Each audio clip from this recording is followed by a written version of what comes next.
Sukkot is my favorite holiday. My favorite part of Sukkot is on the first night of Sukkot to not just sit in the sukkah, to eat in the sukkah as we do each and every meal, but on the first night of Sukkot, I love sleeping in the sukkah, although that has evolved from sleeping in a sleeping bag to sleeping on a blow-up mattress. And I kept looking out the window yesterday, waiting for the rain to stop, and it didn't. In fact, our sukkah, although it is built, my home, it's not even fully decorated because there hasn't really been a dry day since we put up our sukkah to put up our decorations. And I'm left wondering if we're told that we're supposed to make our dirat keva, dirat arai, and our dirat arai, dirat keva, we're supposed to make our permanent dwelling structures, our homes, into temporary dwelling structures, and make our temporary dwelling structures into our permanent structures. What does that mean when it's weather like this? I feel like it always rains here at some point over Sukkot. And it's funny, right, because it really depends where we live. My brother who lives in Minnesota, not so shocking for him to wake up in the middle of the night sleeping in the sukkah, to snowflakes. When we lived in Florida for a couple of years, everybody had standing fans that they had to put in their sukkah, and you couldn't have actual walls. It was only lattice because otherwise it would be so hot and humid and sticky that it would be too warm to remain in your sukkah. So what does it mean that we turn this space into our permanent dwelling structures for the week when it's weather like this? The same Mishnah in Masechet Sukkah, Chapter 2 of Masechet Sukkah, the same Mishnah that says we're supposed to turn this temporary space into our permanent dwelling structure, is also quite concerned with the weather.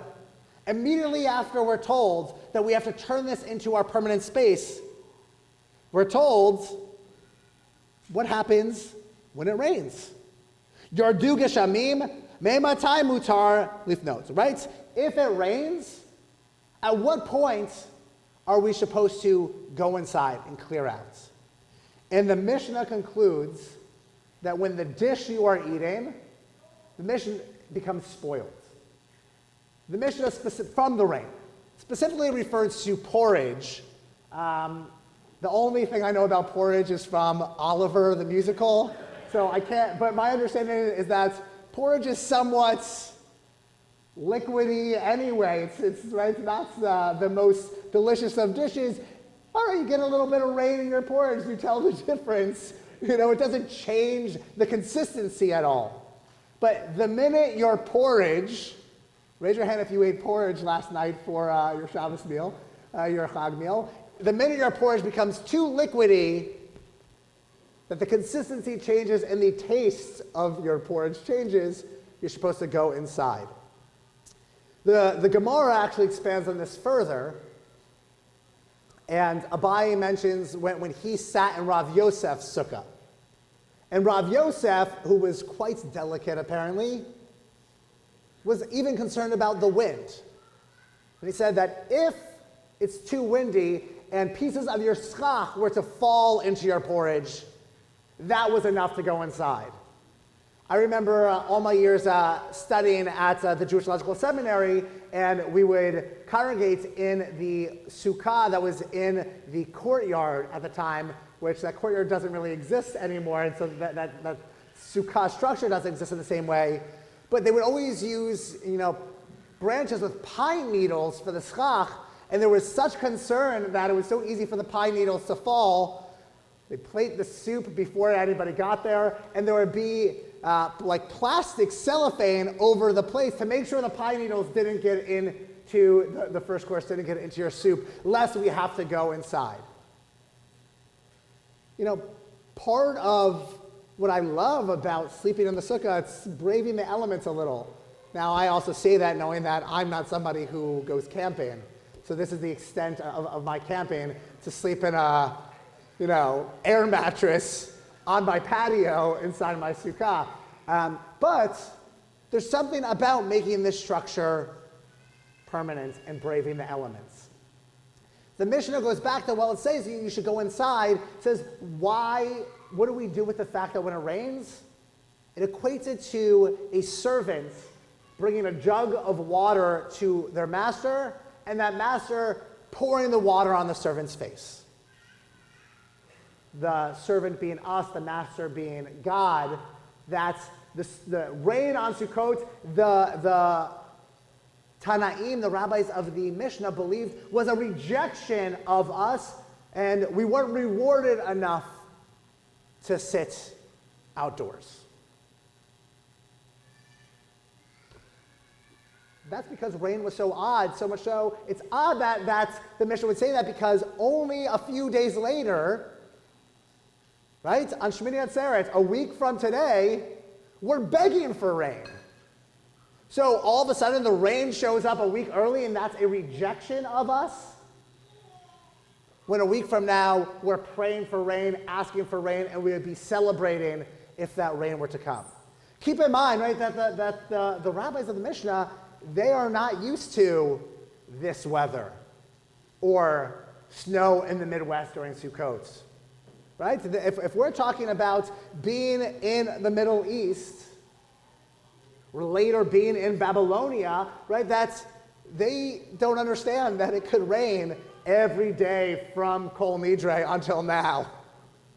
They can't comprehend the flooding that we saw yesterday in New York City that doesn't have the proper drainage.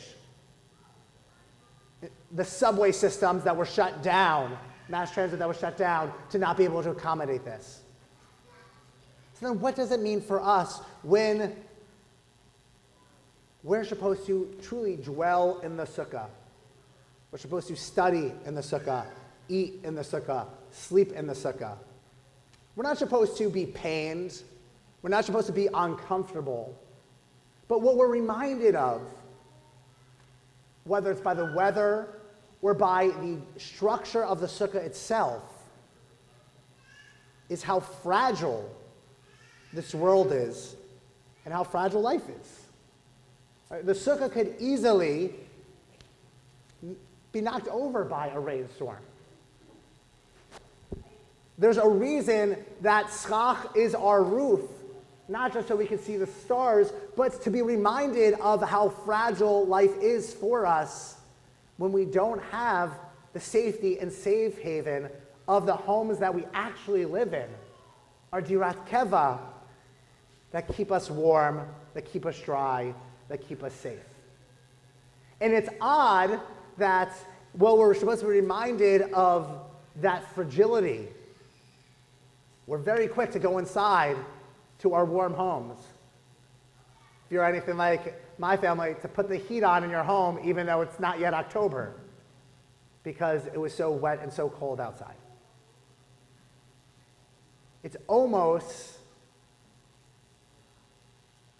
that we are acting in a way that is antithetical to what we're supposed to do. It's no different, in fact, than at our Pesach Seders when we say, let all who are hungry come and eat. Ritually invite the hungry into our homes, into our Seder tables, after we've already started the Seder, after we've set it with our china, after we've invited our family and friends and guests.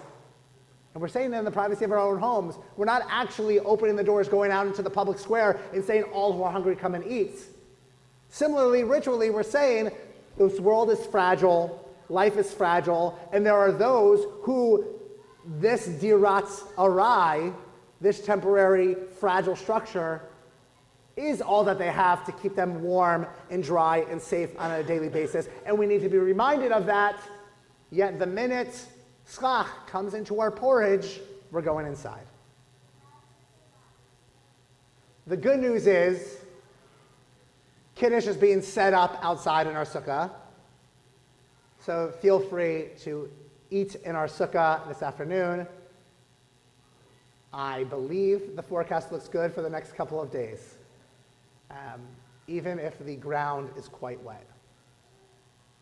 Let us not take for granted, though, the point of the rituals that we practice. Even if it's too wet and too cold to dwell in our sukkah. Let us be reminded, because of the fragility of that structure, at this time when we're supposed to welcome in ushpizin, not just spiritual guests, but literal guests into those structures.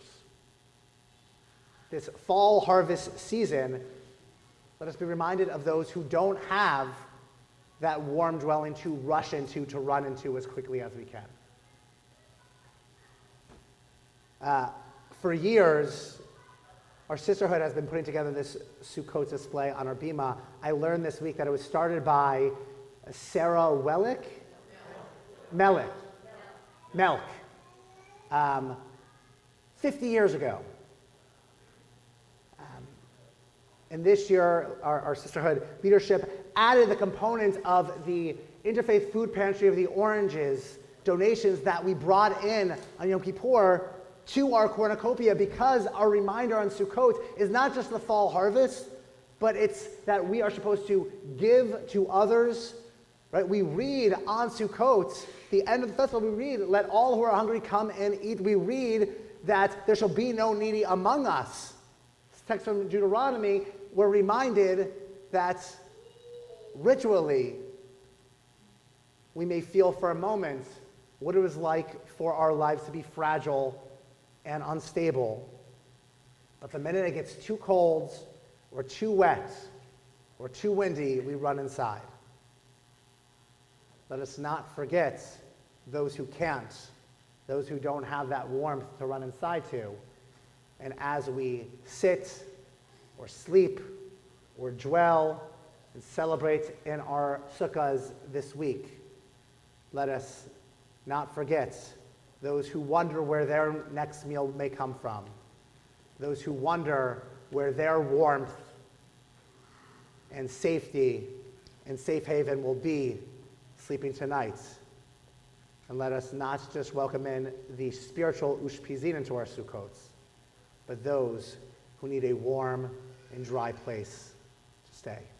Amen.